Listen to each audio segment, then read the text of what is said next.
Welcome to Neurology News Network. I'm Jenna Pasco. Let's get into the news from this week. The FDA has approved Galcanezumab, marketed as Emgality by Eli Lilly, as the first therapy for treatment of episodic cluster headache in adults.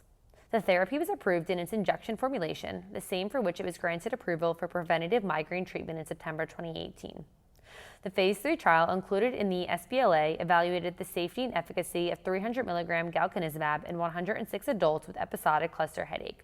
It was one of the first placebo-controlled studies performed in cluster headache and demonstrated that injections of the study drug resulted in a statistically significant reduction in the frequency of cluster headache attacks compared with placebo in weeks 1 to 3 of the 2-month study period. The FDA has granted clearance to ReWalk Robotics ReStore Exo-Suit, intended for the treatment of gait impairments in stroke survivors. The device is the only soft exosuit cleared by the FDA. The patented technology was originally developed at Harvard University's Weiss Institute for Biologically Inspired Engineering.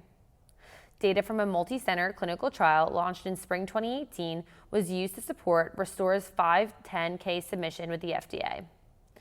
Results of the study, which enrolled 40 participants, are expected to be published later this year. Findings from a series of case studies suggest an association between early-onset Alzheimer's disease and elevated levels of LDL-C, independent of APOE.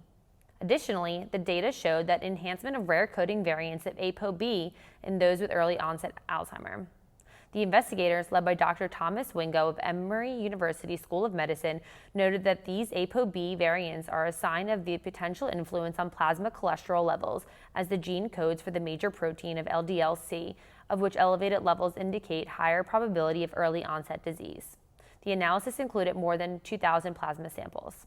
For more direct access to expert insight, head to NeurologyLive.com. This has been Neurology News Network. Thanks for watching.